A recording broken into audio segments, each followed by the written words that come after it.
우리의 선한 싸움이 결국 끝날 날이 올 것입니다. 그때 우리가 주님 앞에 서서 주님을 배울 때에 그 선한 싸움에 대한 눈물을 주님께서 닦아주실 것이며, 우리의 그 싸움의 결과로서 주님 품에 안기게 될 것입니다. 우리의 인생의 모든 걸음걸음마다 하나님 도와주시고 우리를 불쌍히 여겨 주시옵소서. 예수님 이름으로 기도드리옵나이다. 아멘. 아멘. 우리 지금 욥기를 보고 있죠. 우리 욥기 42장으로 갑니다. 욥기 42장 7절 한 절만 보도록 하겠습니다. 욥기 42장 7절 다 같이 읽겠습니다. 시작.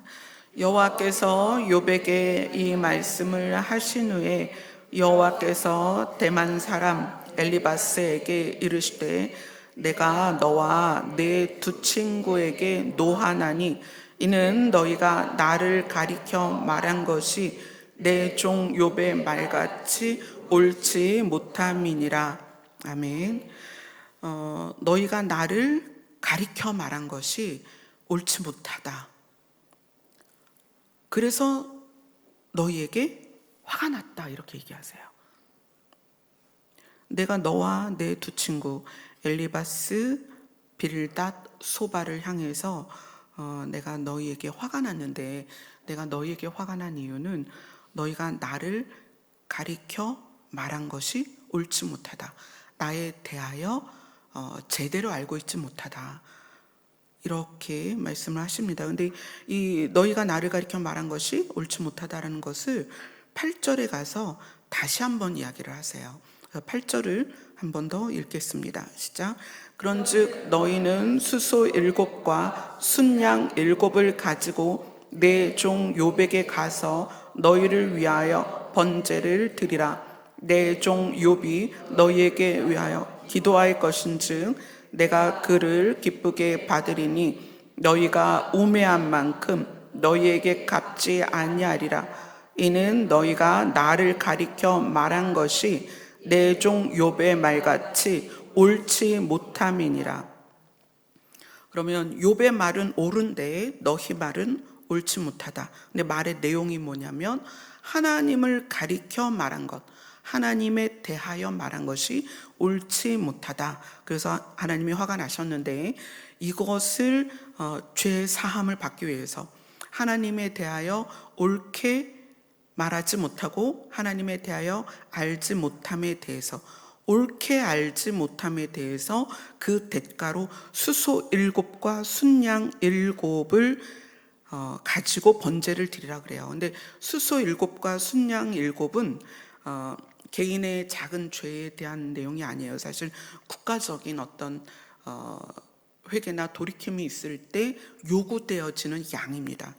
개인이 수소 7이랑 순양 7이면 굉장히 많은 거거든요.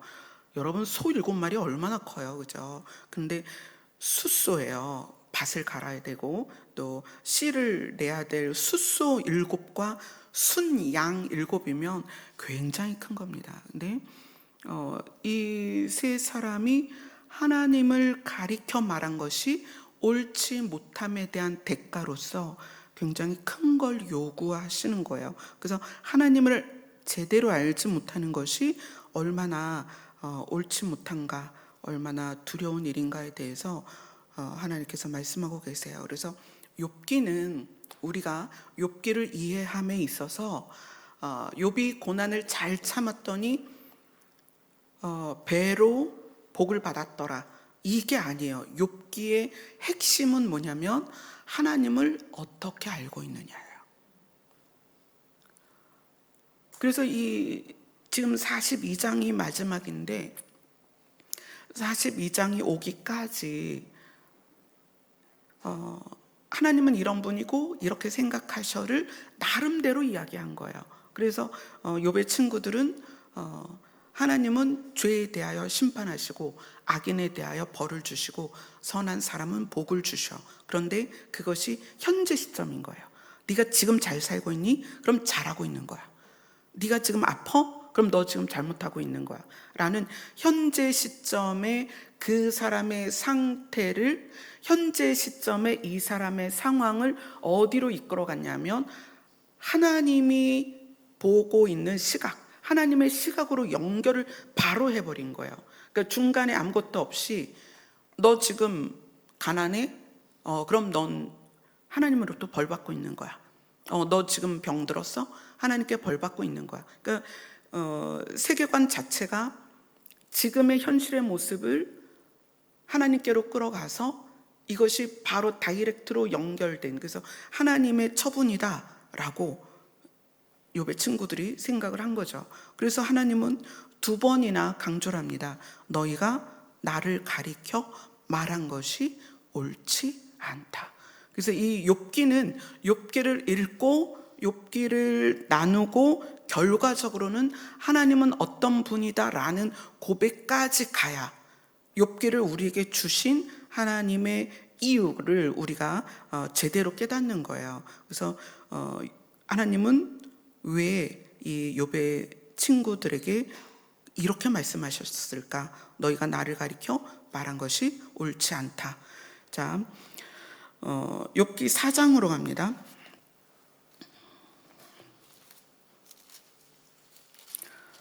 욥기 4장은 엘리바스가 말한 부분이에요. 대만 사람 엘리바스가 욥기 4장 18절,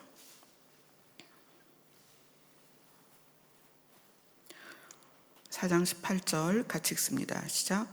하나님은 그의 종이라도 그대로 믿지 아니하시며 그의 천사라도 미련하다 하시나니. 자, 엘리바스가 욥에게 이야기한 내용보다 하나님은 어떠하시다라는 개념이 있기 때문에 욥에게 말한 거잖아요. 그러니까 어떤 개념을 기반으로 욥을 향한 스스로의 판단이 섰는가, 어떤 배경이냐면 하나님은 그의 종이라도 그대로 믿지 아니하시며, 이거는 신뢰를 하지 않는다는 거예요.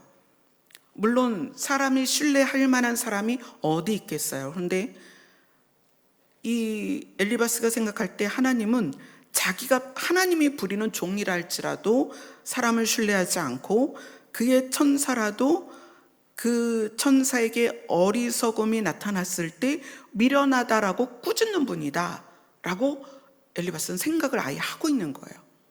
그러니까 기본적으로 사람에 대한 하나님의 감정이 또는 기준이 또는 베이스가 사람에 대하여 신뢰가 없다, 천사에 대하여도 신뢰가 없다, 이것을 베이스로 갖고 있기 때문에 하나님의 마음을 움직이는 건 우리의 행동이다라고 생각하는 거예요. 우리가 잘하면 칭찬받고 잘못하면 싫어하고 미워한다, 이렇게 원인에 의하여 하나님이 결과를 주신다라고 생각하는 이유가 이 부분이에요. 하나님은 자기가 부리는 종이라 할지라도 신뢰하지 않고 천사라도, 그 천사는 하나님의 명령을 받아 움직이잖아요. 근데 그의 천사라도 어리석음이 하나님에게 발견되면 미련하다고 꾸짖으신다, 이렇게 생각을 하고 있어요. 그래서 이 생각을 바탕으로 한다면 우리는 하나님 앞에 퍼펙트하게 완전해야 된다는 생각을 가지고 있는 거예요. 그래서 삶에서 일어나는 어떤 사건도 있고 사고도 있고 질병도 있고 그런 일들에 대해서 우리가 뭔가 잘못해서 그 일이 왔다라고 생각할 수밖에 없는 베이스를 가지고 있습니다. 자, 15장 15절로 갑니다.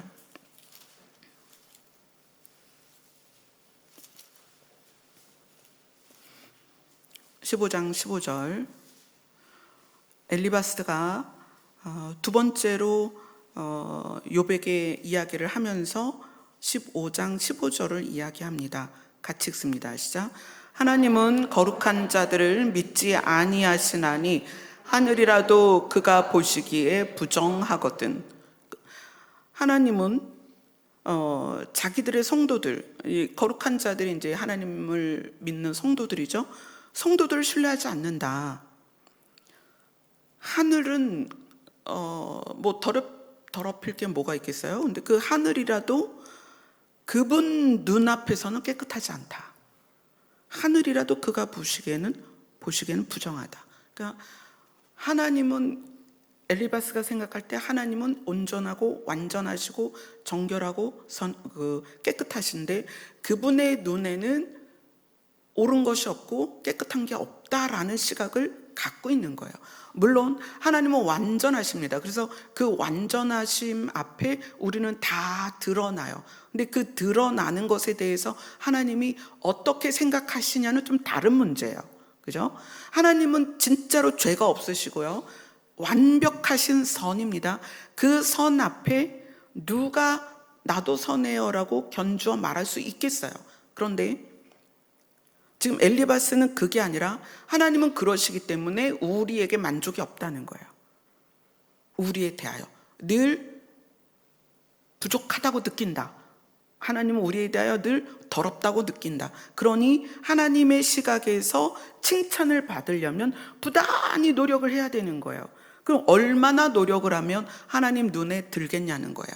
근데 그 기준을 이 땅에서 살면서 물질적으로 풍요하면 하나님이 너를 옳게 봤구나, 또는 몸이 건강하면 하나님이 너를 옳게 봤구나 라고 그 기준, 이 땅에서의 모습을 기준으로 하나님이 이렇게 평가한다고 느낀다는 거예요. 이 엘리바스만의 생각이 아니라 엘리바스와 두 친구가 다 그렇게 생각을 하고 있다는 거예요. 그렇기 때문에 그들의 베이스로 욥을 봤을 때 자녀들도 죄가 있으니까 그렇게 죽었지, 너의 재산이 다 사라진 거, 너에게 질병이 있는 거 당연히 죄 때문이야 라고 생각할 수밖에 없다는 거예요. 자, 욥은 거기에 대해서 뭐라고 말하냐면 욥기 28장으로 갑니다.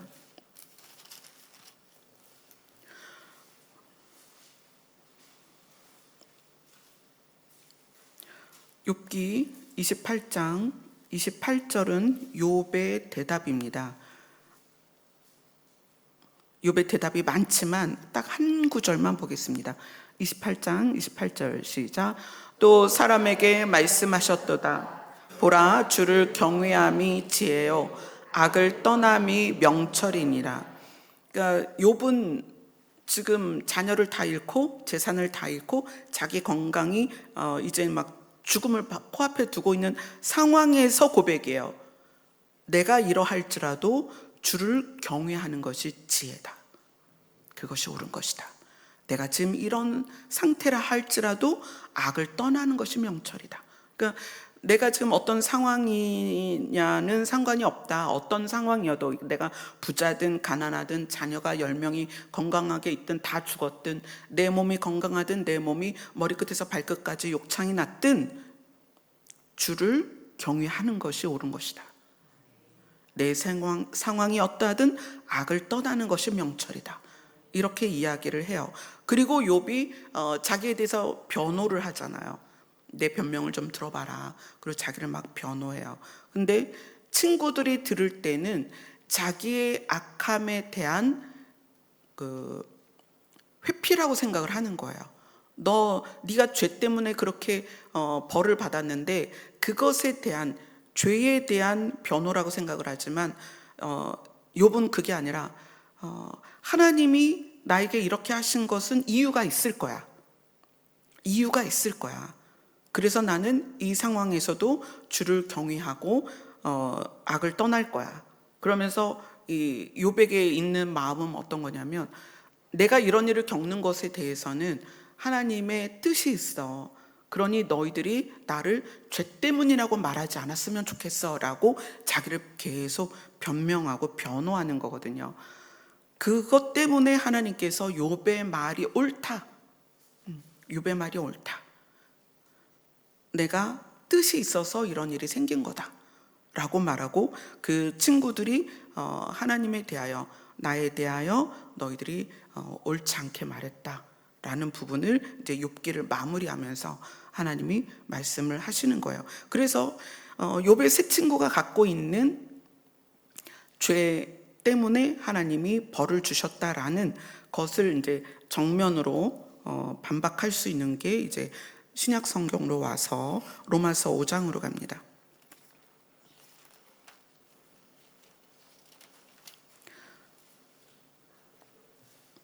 로마서 5장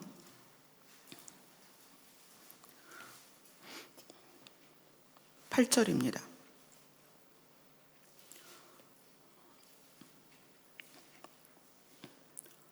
로마서 5장 8절 같이 읽습니다. 시작.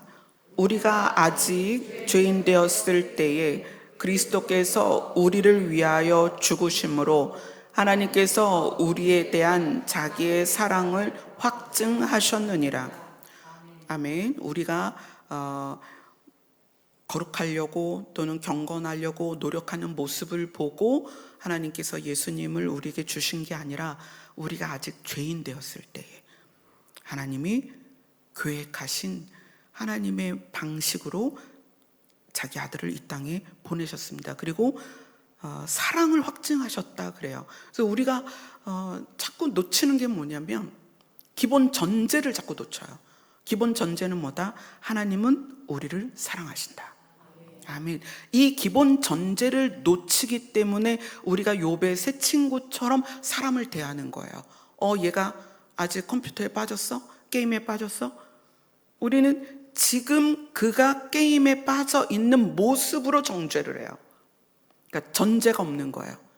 전제는 하나님은 지금 그의 모습이 그러할지라도 그를 향한 사랑을 가지고 계시다는 것을 우리가 가지고 그를 대해야 돼요. 그러니까 이 전제가 빠진 욥의 새 친구처럼 우리는 늘 성도들을 대하고 가족을 대한다는 거예요. 자, 로마서 지금 5장을 봤죠. 5장 6절을 보겠습니다. 6절 같이 읽습니다. 시작. 우리가 아직 연약할 때에 기약대로 그리스도께서 경건하지 않은 자를 위하여 죽으셨도다. 자, 우리가 아직 죄인 되었을 때에 이미 하나님은 우리를 사랑하셨고, 그죠? 그리고 우리가 아직 연약해요. 아직 연약하다는 건 뭐냐면 성경에서 우리가 깨닫고 알아가지만 그것이 내 본질이 바뀌는 데에는 시간이 좀 걸리거든요. 그죠? 우리의 본질이 바뀌어가는 데에는 시간이 걸린단 말이에요. 그래서 그거를 연약함이다라고 표현해요. 그러니까 우리가 아직 연약할 때에 기약대로 그리스도께서 경건하지 않은 자를 위하여 죽으셨도다. 경건하지 않은 자, 하나님의 뜻대로 살지 못하는 자를 위하여서 예수님이 죽어주셨습니다. 그러니까 우리가 죄인 되었을 때와 아직 연약할 때, 그리고 하나님의 뜻대로 살지 못할 때에도 예수님의 사랑은, 하나님의 사랑은 동일하고 지속적이다.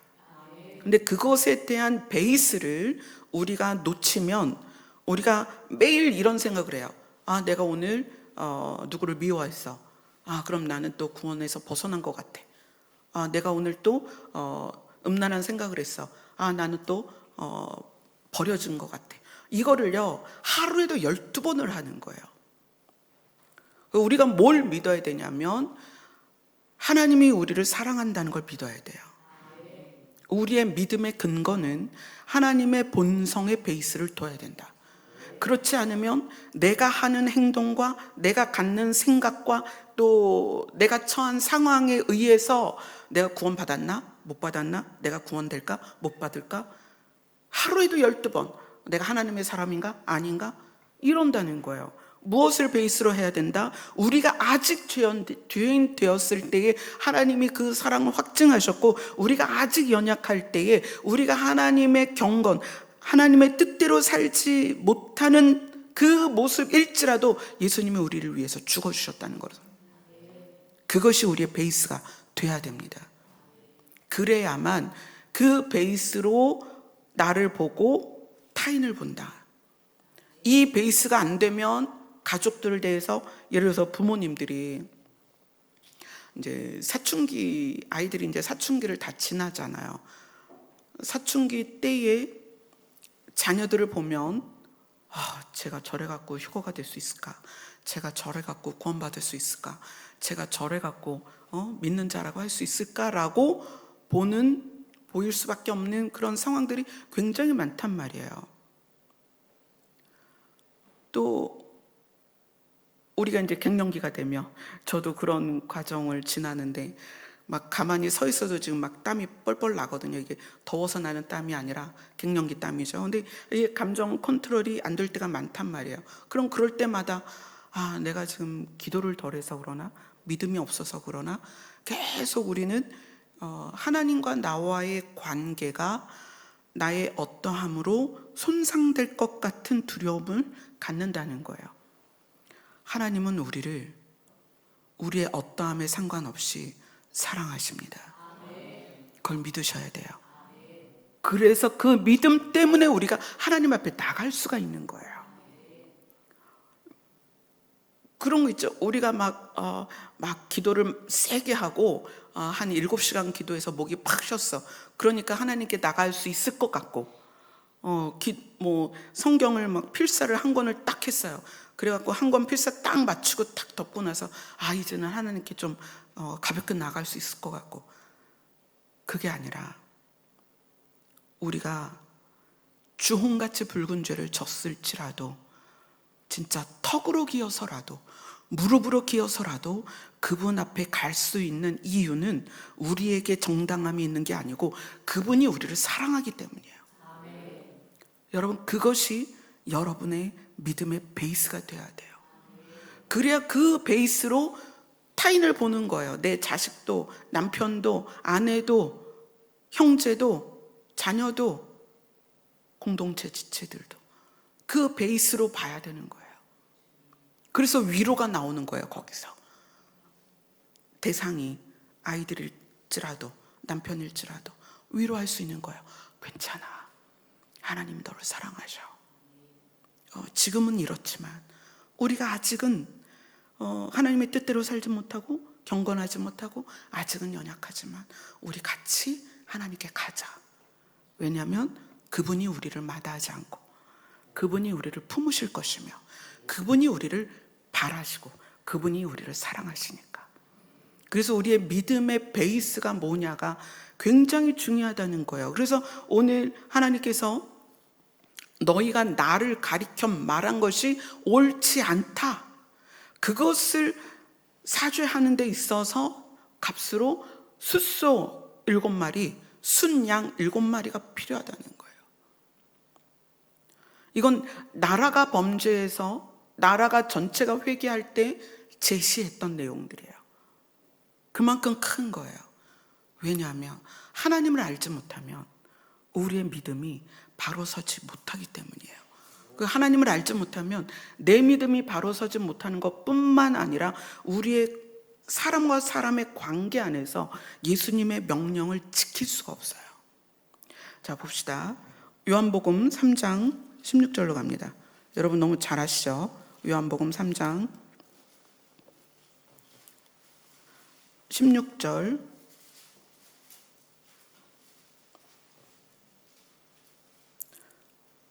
같이 읽습니다. 시작. 하나님이 세상을 이처럼 사랑하사 독생자를 주셨으니 이는 그를 믿는 자마다 멸망하지 않고 영생을 얻게 하려 하심이라. 자, 이게 성경이 개정되면서 빠진 부분이 있죠. 하나님의 세상을 이처럼 사랑하사 독생자를 주셨으니 이는 누구든지 그를 믿는 자마다 멸망하지 않고 영생을 얻게 하려 하심이라. 그래서 이 누구든지라는 것이 하나님이 우리를 사랑하신다라는 기본 베이스, 하나님은 사랑이시다라는 베이스가 없으면 이 누구든지가 날마다 걸리는 거예요. 걸려요. 허용이 안 돼요. 그래서 남편이 마귀야, 아내가 마귀야, 자식이 마귀야, 이렇게 돼요. 공동체에서 쟤는 우리 교회 좀 안 나왔으면 좋겠어. 쟤는 진짜 꼴도 보기 싫어. 쟤는 왜 맨날 우리 교회로 올까? 이런 생각이 하나님이 누구신지를 알지 못하기 때문에 나오는 거예요. 자, 이것을 기본으로 하나님이 누구든지 그를 믿는 자에게 영생을 주려고 예수님을 보내셨는데 그것이 우리를 향한 하나님의 사랑이다. 아멘. 자, 마태복음으로 갑니다. 마태복음 20장으로 갑니다.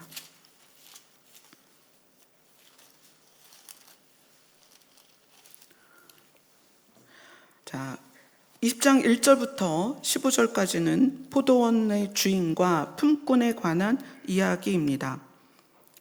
근데 15절에 가서 마태복음 20장 15절을 같이 읽습니다. 시작. 내 것을 가지고 내 뜻대로 할 것이 아니냐? 내가 선함으로 내가 악하게 보느냐? 자, 하나님께서 이 포도원의 주인으로서 품꾼을 포도원에 들여보내는 이 비유로 말씀하시는 거예요. 하나님의 마음을. 자, 포도원에 들어오는 품꾼에게 한 데나리온을 주기로 약속을 합니다. 한 데나리온. 일당이에요. 일당을 주기로 이야기를 하고, 언제부터 사람이 품꾼으로 들어왔냐면 제3시예요. 그러니까 오전 9시부터 품꾼이 들어오기 시작합니다. 그런데 이 포도원 주인이 밖에 나가보니 일을 못 구한 품꾼들이 계속 서 있는 거예요. 그래서 12시에도 데려오고 오후 3시에도 데려오고 오후 5시에도 데리고 옵니다. 그러면서 이렇게 얘기해요. 아니, 너희는 어떻게 이렇게 종일토록 노냐라고 얘기해요.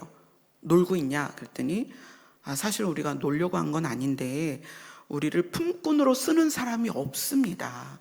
직업을 얻을 수 없어서 이렇게 서 있습니다. 우리는 일하고 싶습니다. 거기에는 여러 가지가 있죠. 제가 일해야 우리 가족이 먹고 삽니다. 내 가족을 제가 부양해야 됩니다. 자, 포도원 주인은 품꾼들을 오후 5시에도 들어오게 합니다.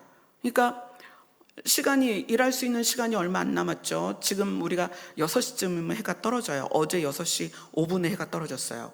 자, 포도원에서 깜깜해지면 일을 못하니까 5시에 들어온 사람은 아마 1시간 정도 일을 하지 않았을까요?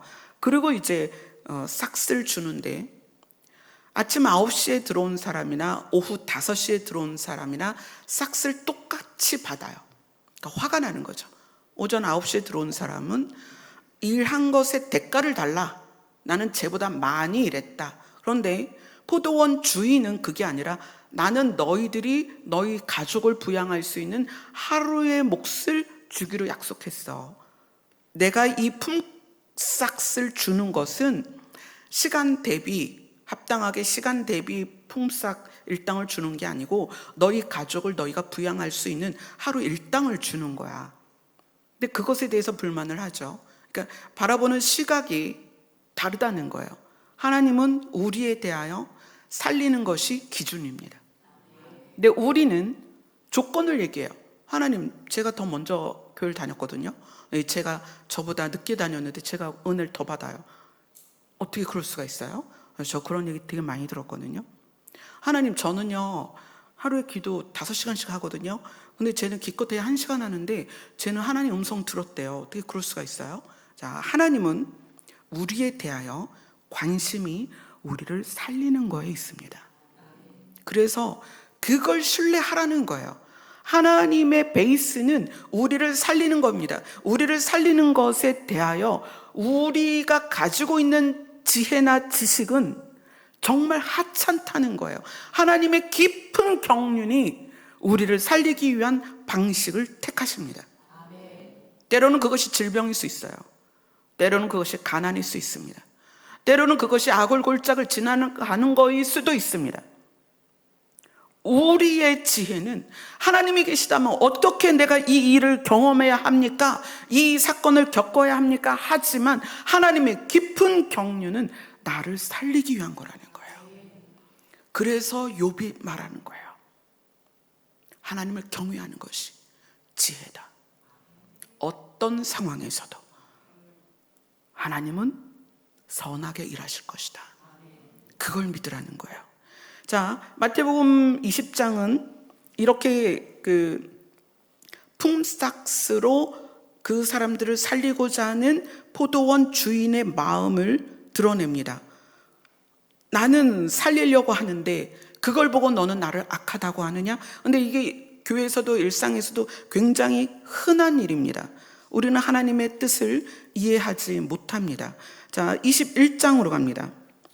마태복음 21장으로 가면 23절부터 32절까지 내용이 나와요. 자, 23절부터 32절까지는 뭐에 대한 내용이냐면 23절을 한번 읽어볼게요. 시작. 예수께서 성전에 들어가 가르치실새 대제사장들과 백성의 장로들이 나와 이르되 내가 무슨 권위로 이런 일을 하느냐? 또 누가 이 권위를 주었느냐? 자, 21장, 마태복음 21장은 대제사장과 백성의 장로들이 말씀을 가르치는 예수님의 권위를 두고 얘기를 해요. 누가 너에게 가르치라고 했어? 그죠?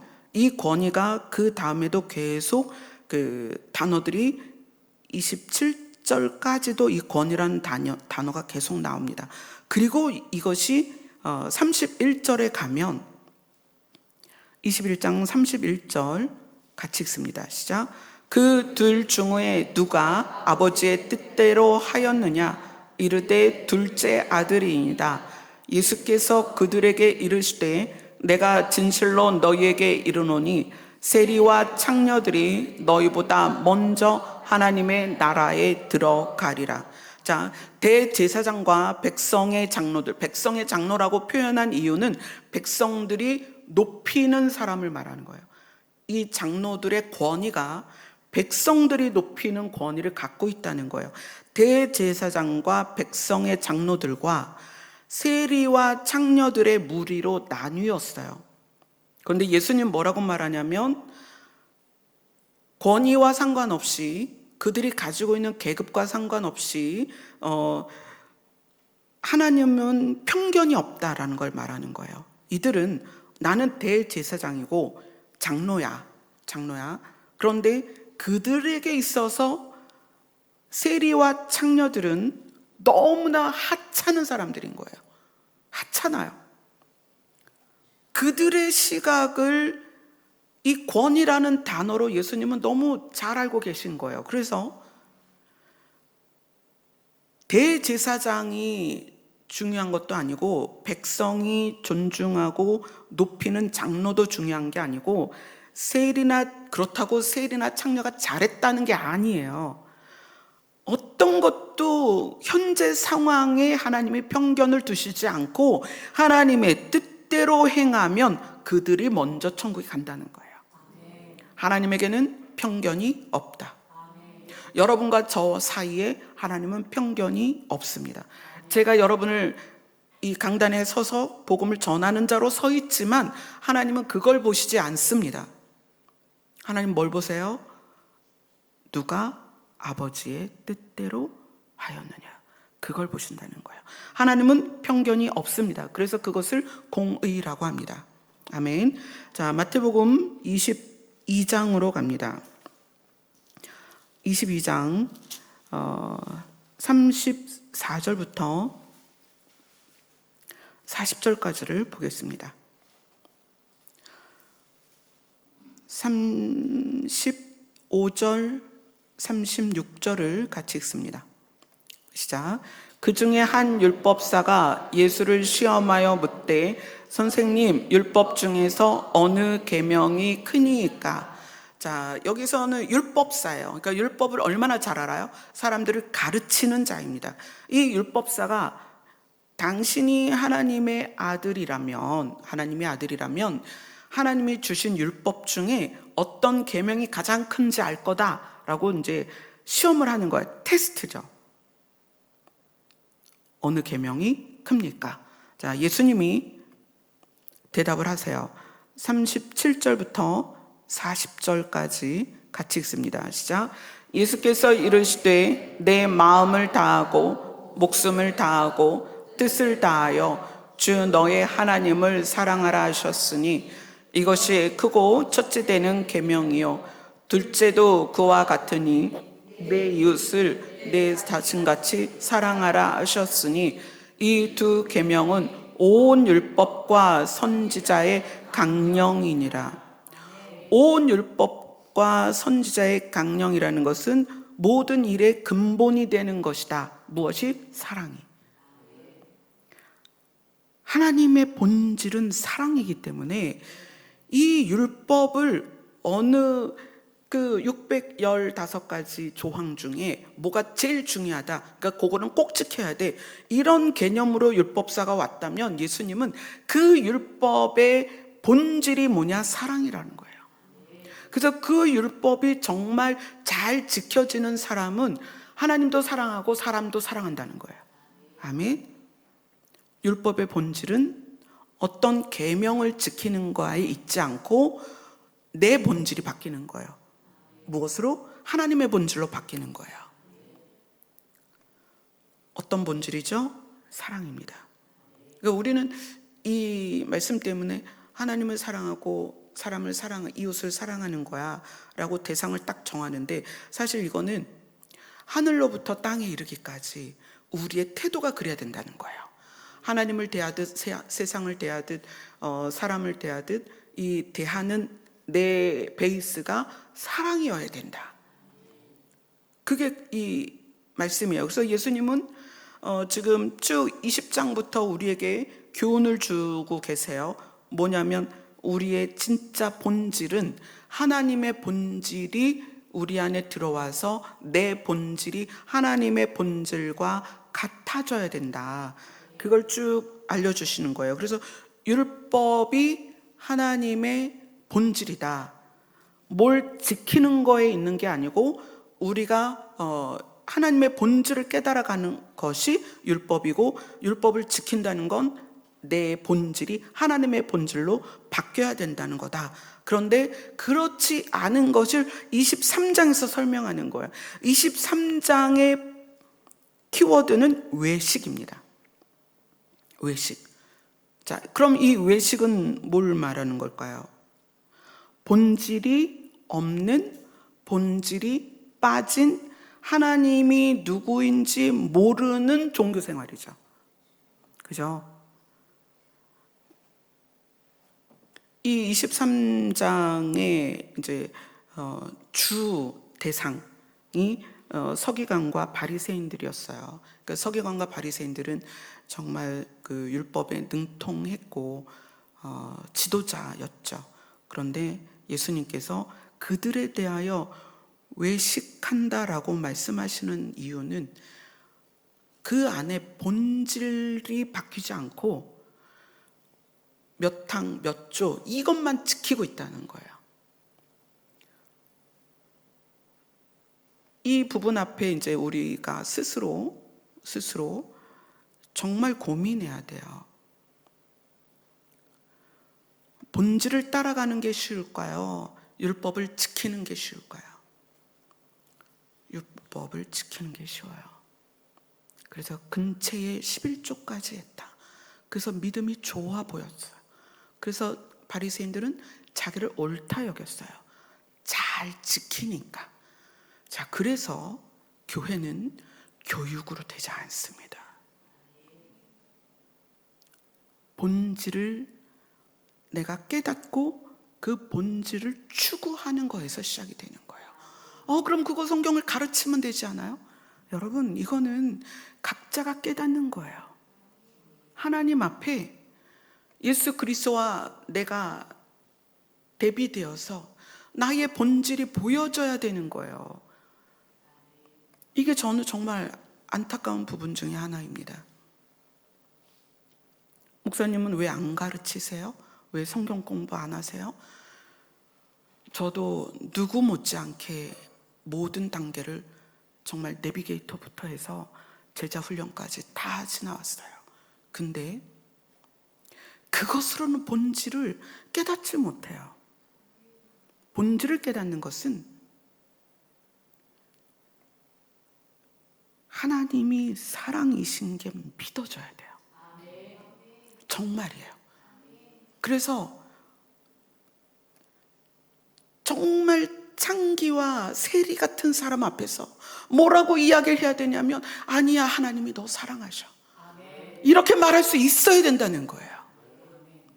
그것이 교육으로 될까요? 그럴 수는 있죠. 자, 죄인들을 만나면 1단계 안으세요. 2단계 그에게 선포하세요. 3단계 내용은 하나님이 당신을 사랑합니다 라고 선포하세요. 이건 교육으로 됩니다. 그러나 그의 눈빛이, 그의 말투가, 그의 표정이, 그의 숨결이 따뜻하냐는 거예요. 그거는 내 본질이 바뀌지 않으면 절대 되지 않습니다. 그래서 23장은 외식이라고 표현하는 거예요. 그것을 예수님이 23장 한 장을 가지고 외식이라는 단어로 우리에게 다가오시는 거예요. 너의 본질이 바뀌지 않으면 외식이다. 너의 예배도 외식이고 기도도 외식이고 찬양도 외식이다. 우리의 본질이 바뀌는 것, 내 씨름입니다. 내가 해야 되는 거예요. 누가 가르쳐요? 내가 꺼내야 돼요. 내 속 안에 있는 그 구정물까지도 내가 퍼올려서 내가 하나님 앞에 무릎을 꿇어야 되는 거예요.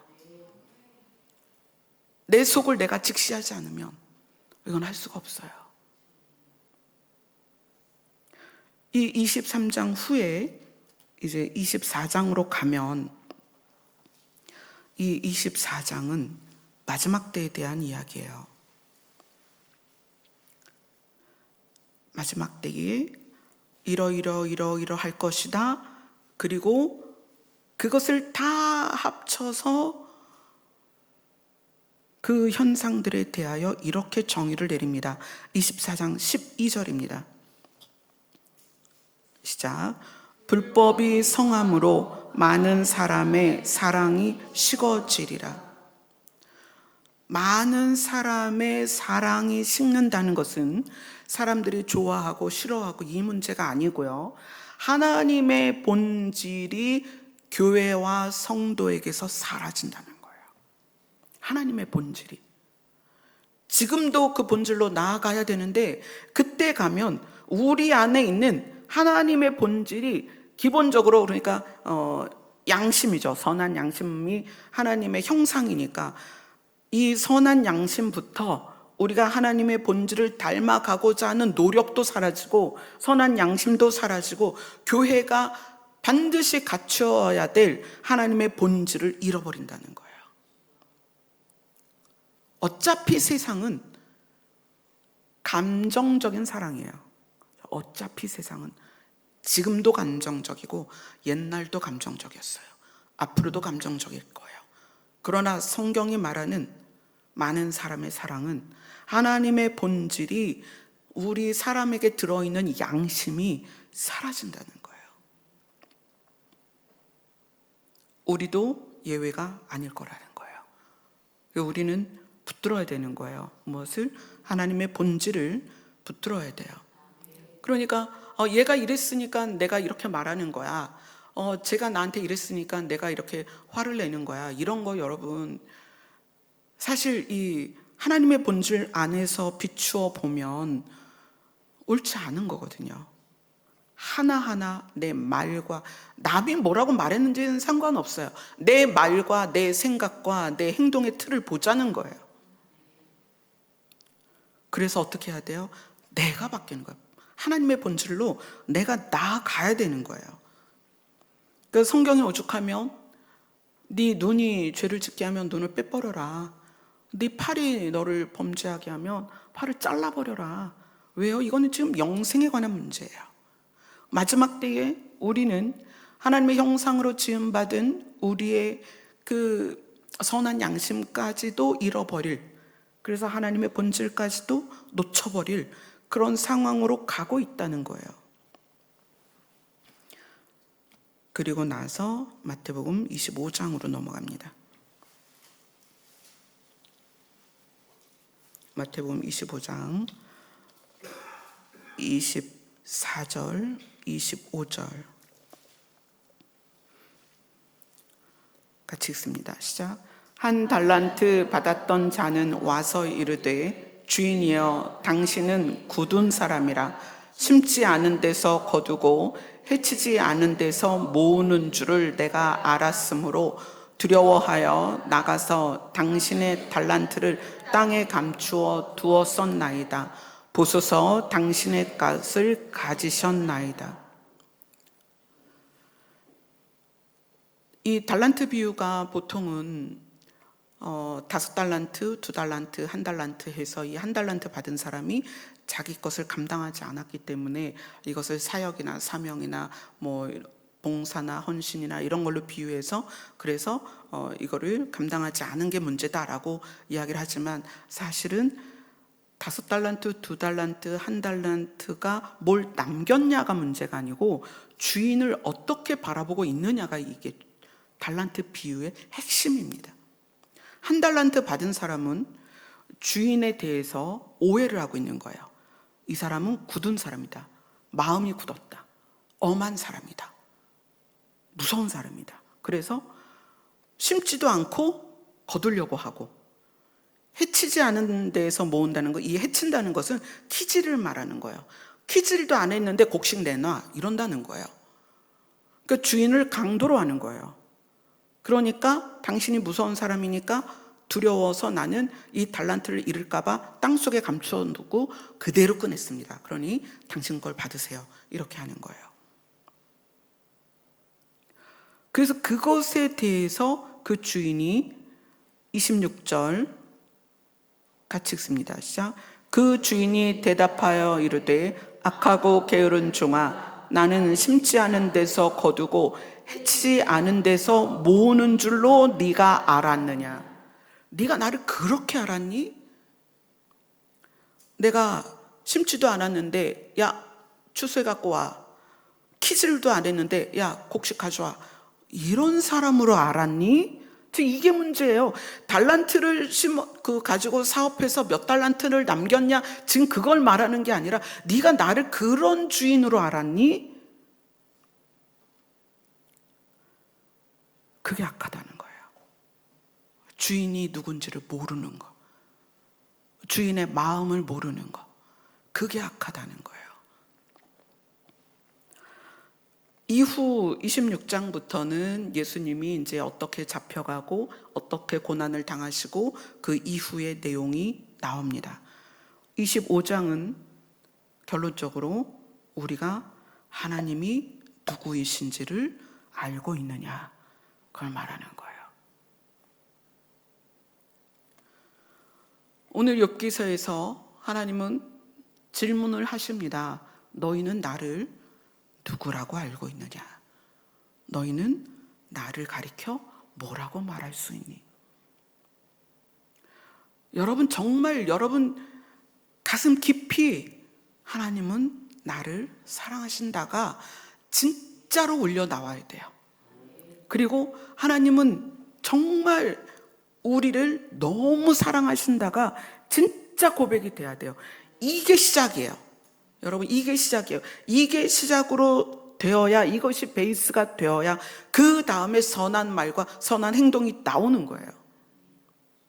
그렇지 않으면 이게 베이스가 아니면 내가 너한테 얼마를 해줬는데 네가 나한테 이럴 수 있어? 내가 너 때문에 얼마를 희생했는데 네가 나한테 이럴 수 있어? 내가 너한테 얼마를 투자했는데 네가 나한테 이럴 수 있어? 계속 뭐죠? 계산이죠. 대가를 바라고 요구하죠. 계속 억울하고, 그죠? 내가 손해 보는 것 같고, 그죠? 그러니까 베이스가 없이는 우리는 계속 그 관점에서 본다는 거예요. 그리고 베이스, 하나님이 나를 사랑하신다. 하나님이 우리를 사랑하신다. 하나님은 누구든지 믿는 자를 구원하시기를 원하신다는 그 하나님의 사랑을 이해하지 못하면 교회 안에서 급을 나누죠. 급을 나눠요. 내가 친할 만한 사람, 그렇지 못한 사람, 급을 나누죠. 평가하죠. 판단하고. 그래서 찬바람이 불고 눈에서 막 살기가 나오고 막 그런단 말이에요. 만약에 하나님이 나를 사랑하신다라는 고백이 하기가 어려우면, 하나님이 우리를 사랑하신다는 고백이 하기가 어려우면 그것만으로도 여러분은 그냥 주님 앞에 앉아 계셔야 돼요. 주님, 제가 아직 아버지의 사랑을 잘 몰라요. 도와주세요. 그러면 하나님은 우리에 대하여 생명을 주기를 원하시기 때문에 무엇을 알게 하시냐면 하나님이 나를 사랑하는 걸 알게 하세요. 그건 여러 가지 방법으로, 환상으로 그럴 수도 있고, 말씀으로 그럴 수도 있고, 느낌으로 그럴 수도 있죠. 그런데 우리가 자칫 그 환상과 느낌으로 또 쫓아갈 수가 있어요. 여러분, 하나님이 나를 사랑하신다는 것이 우리의 믿음의 베이스여야 됩니다. 그리고 그래서 그것으로 사람을 대하고 그것으로 하나님을 바라봐야 해요. 아멘. 욥기는 전체의 내용이 굉장히 길지만 욥기의 결론은 너희는 나를 누구라고 생각하느냐? 너희는 나를 어떻게 설명할 수 있니? 결론이 그거예요.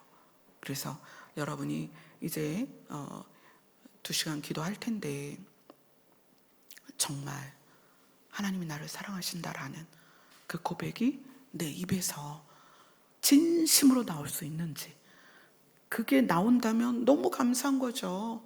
우리는 그 사랑으로 살아가는 거예요. 그 사랑으로 사람을 대하는 거예요. 근데 그게 안 되면 그때는 처절하게 주님 앞에서 여쭈어야 돼요. 하나님은 저를 사랑하시는데 제가 그걸 잘 모르네요. 하나님 도와주세요. 하나님의 사랑을 알게 해주세요. 그게 나의 믿음의 베이스가 되게 해주세요. 라고 기도를 하셔야 됩니다. 아멘. 찬송을 합시다. 찬송가 351장.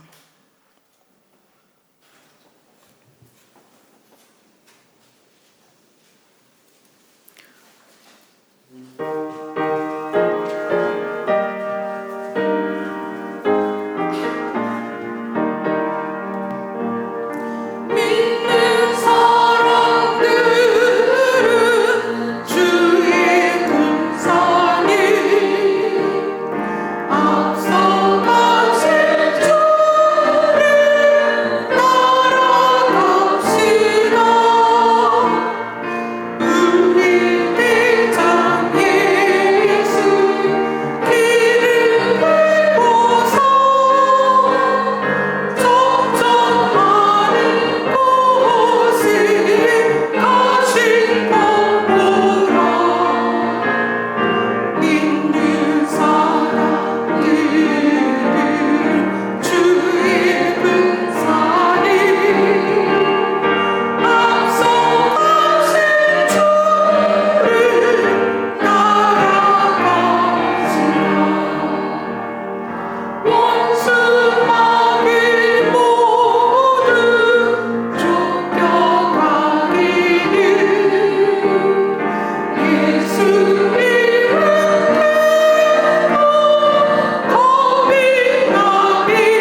하나님께서는 에덴을 쫓겨난 아담과 하와에게 너희의 근본이 된 땅을 갈아라, 경작해라, 그 얘기를 말씀하셨어요. 우리의 근본은 사실 하나님의 형상입니다. 그런데 그것이 손상되었어요. 그래서 우리는 무엇을 해야 되냐면 마음을 기경해야 돼요. 본질의 회복이기도 하고, 하나님이 사랑의 본체로서 우리 안에 계시다면 우리는 그 사랑이 드러나서 그것의 열매가 우리 삶에서 나와야 돼요. 아멘. 그래서 우리는 마음을 기경해야 돼요. 근데 그 시작이 뭐다? 하나님이 사랑이시다. 그 본질을 아는 거예요. 아멘. 그래야 그 본질로 우리가 닮아가죠. 아멘. 그래서 이 시간, 저는 기도 시간이 그런 시간이었으면 좋겠어요. 하나님을 알아가고 하나님의 마음을 깨닫고 그것을 추구하고 나를 기경하는 그런 시간이 되었으면 좋겠습니다. 기도하겠습니다.